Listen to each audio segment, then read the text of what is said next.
Well, thank you very, very much for the imp news of yesterday. The weather that you were talking about seems to have arrived here in Florida because it is rainy today and not cold, just wet. So it's a good day to be indoors. As you remember from our story yesterday, Diggory and his uncle in trouble.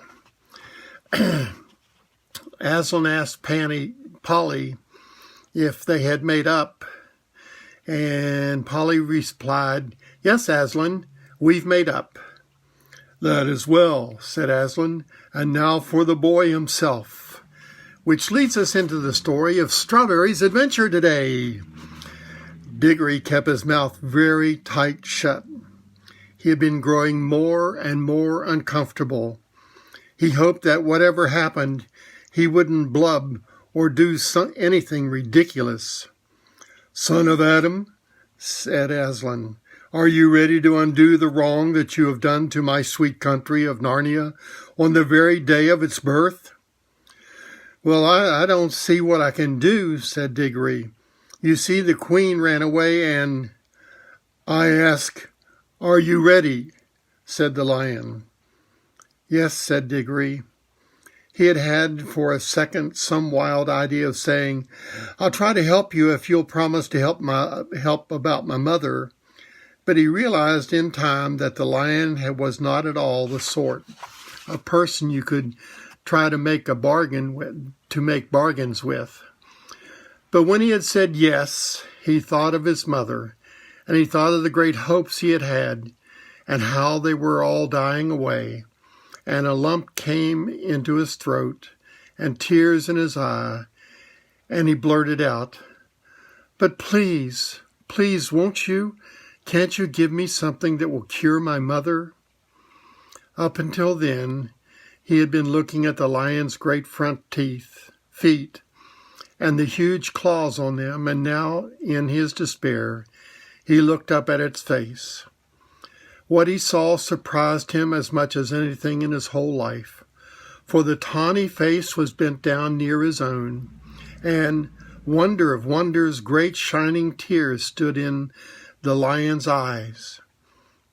They were such big, bright tears compared with Diggory's own, that for a moment he felt as if the lion must really be sorry about his mother than he was himself. my son," said Aslan. "I know. Grief is great. Only you and I in this land know that yet. Let us be good to one another. But I have to think of hundreds of years in the life of Narnia. The witch whom you have brought into this world will come back to Narnia again. But it need not be yet. It is my wish to plant in Narnia a tree that she will not dare to approach, and that tree will protect Narnia for many, many years. So this land shall have a long, bright morning before any clouds come over the sun. You must get me the seed from which that tree is to grow." "Yes, sir," said Diggory. He didn't know how it was to be done, but he felt quite sure now that he would be able to do it. The lion drew a deep breath, stooped its head even lower, and gave him a lion's kiss. And at once Diggory felt that new strength and courage had gone into him. "Dear son," said Aslan, "I will tell you what you must do. Turn and look to the west and tell me what you see."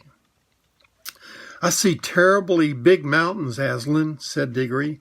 "I see this river coming down cliffs in a waterfall, and beyond the cliffs there are high green hills with forests, and beyond those are the highest ranges that almost look black.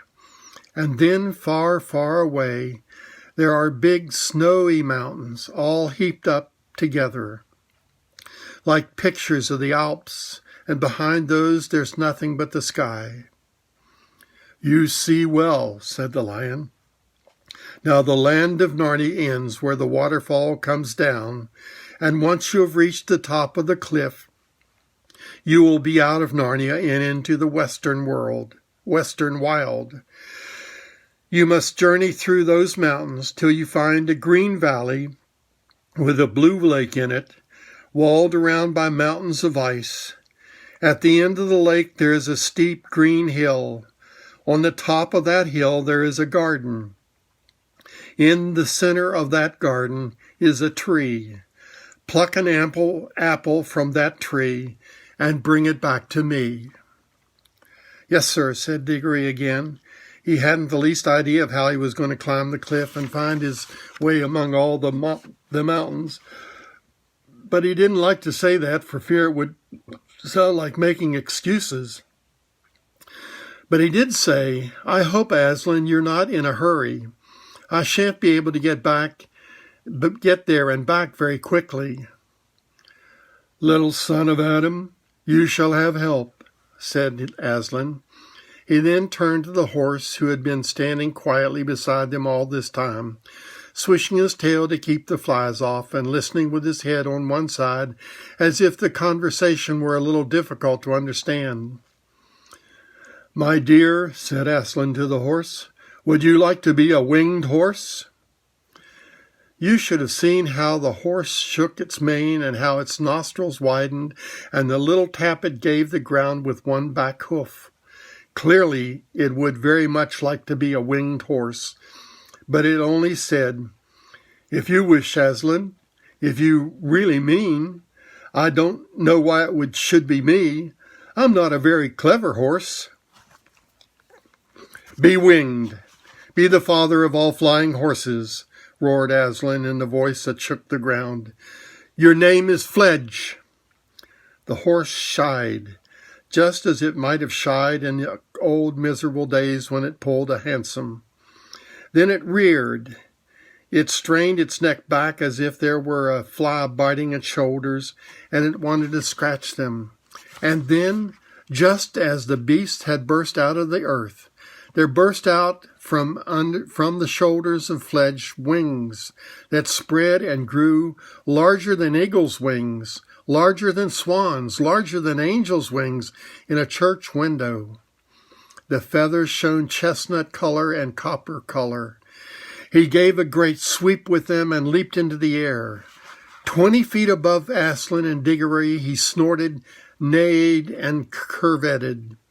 Then, after circling once around them, he dropped to the earth, all 4 hoofs together, looking awkward and surprised but extremely pleased. "Is it good, Fledge?" asked Aslan. "It is very good, Aslan," said Fledge. "Will you carry this little son of Adam on your back to the mountain valley I spoke of?" "What? Now?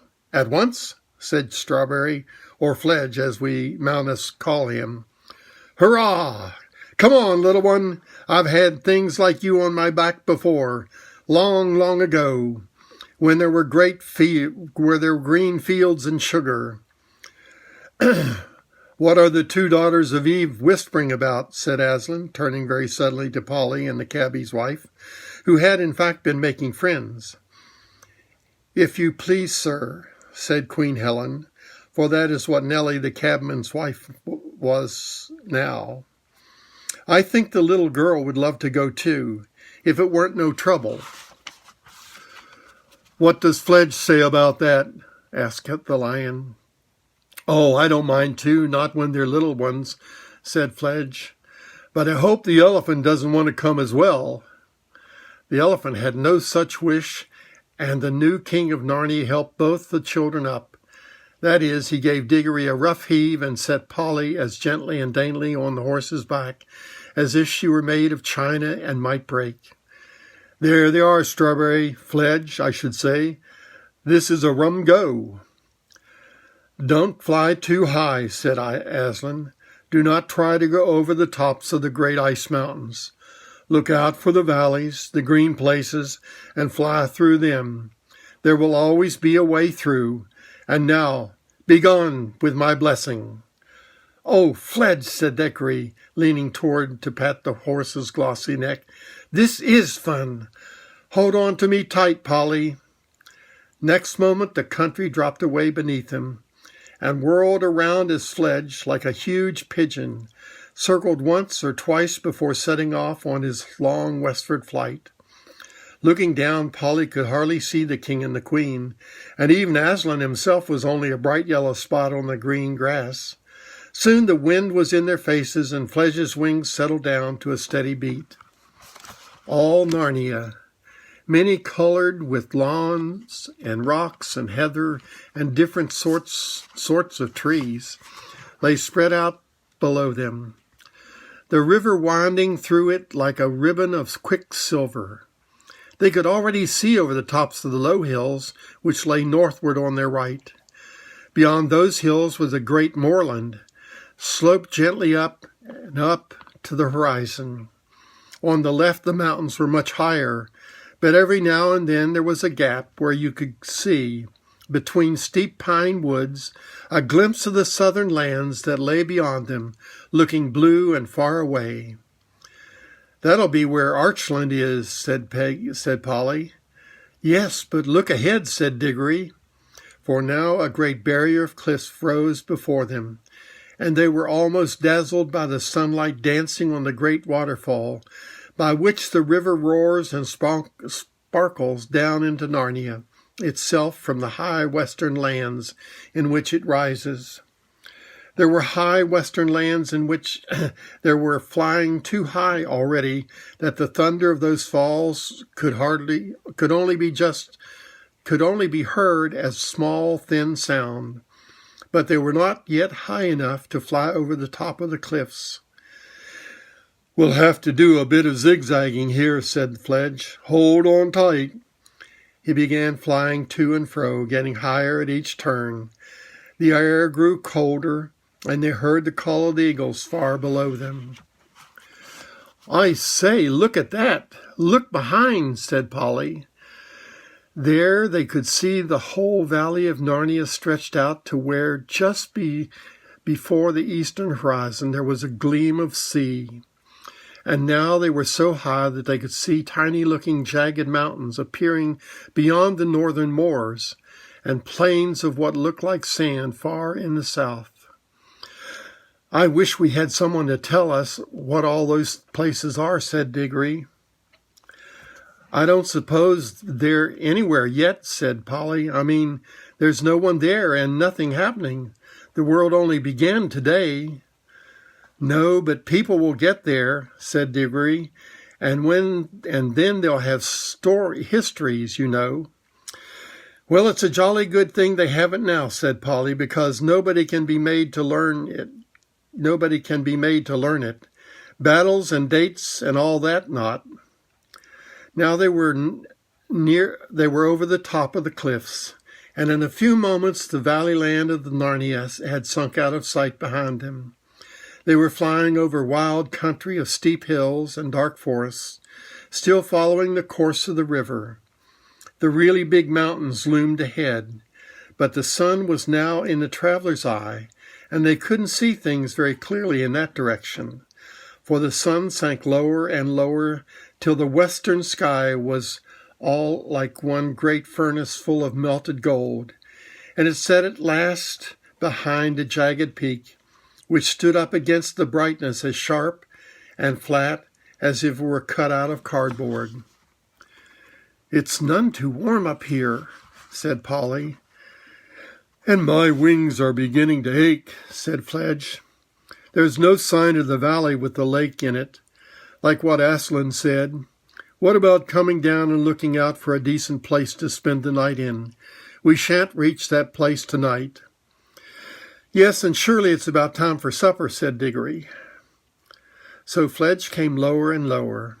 As they came down near to the earth and among the hills, the air grew warmer, and after traveling so many hours with nothing to listen to but the beat of Fledge's wings, it was nice to hear the homey and earthly noises again, the chatter of the river on a stony bed, and the creaking of trees in the light wind. A warm, good smell of sun-baked earth, and grass and flowers came up to them. At last Fledge alighted. Diggory rolled off and helped Polly to dismount. Both were glad to stretch their stiff legs. The valley in which they had come down was in the heart of the mountains. Snowy heights, one of them looking rose-red in the reflection of the sunset, towered above them. "I am hungry," said Diggory. "Well, tuck in," said Fledge, taking a big mouthful of grass. Then he raised his head, still chewing, and with bits of grass sticking out on each side of his mouth like whiskers, said, "Come on, you two. Don't be shy. There's plenty for us all." "But we can't eat grass," said Diggory. Said Fledge, speaking with his mouth full. "Well, don't know quite what you'll do then. Very good grass, too." Polly and Diggory stared at one another in dismay. "Well, I do think someone might have arranged about our meals," said Diggory. "I'm sure Aslan would have if you'd ask him," said Fledge. "Wouldn't he know without being asked?" said Polly. "I have no doubt he would," said the horse, still with his mouth full. "But I've sort of an idea he likes to be asked." "But what on earth are we to do?" asked Diggory. "I'm sure I don't know," said the Fledge. "Unless you try the grass, you might like it better than you think." "Oh, don't be silly," said Polly, stamping her foot. "Of course humans can't eat grass, any more than you could eat a mutton chop." "For goodness sake, don't talk about chops and things," said Diggory. "It only makes it worse." Diggory said that Polly had better take herself home by ring and get something to eat there. He couldn't himself because he had promised to go straight on his message from Aslan, and if once he showed up again at home, anything might happen to prevent his getting back. But Polly said she wouldn't leave him, and Diggory said it was a jolly decent of her. "I say," said Polly, "I've still got the remains of that bag of toffee in my pocket. It'll be better than nothing." "A lot better," said Diggory, but be careful to get your hand into your pocket without touching your ring." This was difficult and a delicate job, but they managed it in the end. The little paper bag was very squashy and sticky when they finally got it out, so it was more a question of tearing the bag off the toffees than of getting the toffees out of the bag. Some grown-ups, you know how fussy they can be about that sort of thing, would rather have gone without supper altogether than eaten those toffees. There were 9 of them all told. It was Diggory who had the bright idea of eating 4 each and planting the 9th. For, as he said, if the bar off the lamp-post turned into a little light tree, why shouldn't this turn into a toffee tree? So they dibbled a small hole in the turf and buried the piece of toffee. Then they ate the other pieces, making them last as long as they could. It was a poor meal. Even with all the paper they couldn't help eating as well. When Fledge had quite finished his own excellent supper, he lay down. The children came and sat one on each side of him, leaning against his warm body. And when he had spread a wing over each, they were really quite snug. As the bright young stars of that new world came out, they talked over everything. How Diggory had hoped to get something for his mother, and how instead of that he had been sent on this message. And they repeated to one another all the signs by which they would know the place they were looking for, the blue lake and the hill with a garden on top of it.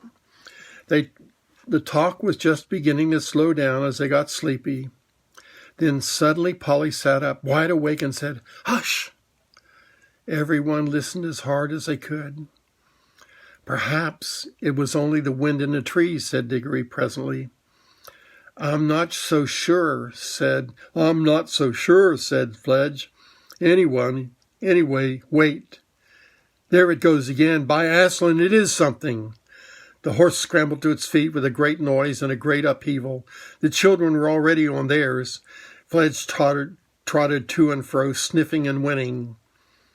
The children tiptoed this way and that, looking behind every bush and tree. They kept on thinking they saw things, and there was one time when Polly was perfectly certain she had seen a tall, dark figure gliding quickly away in a westerly direction.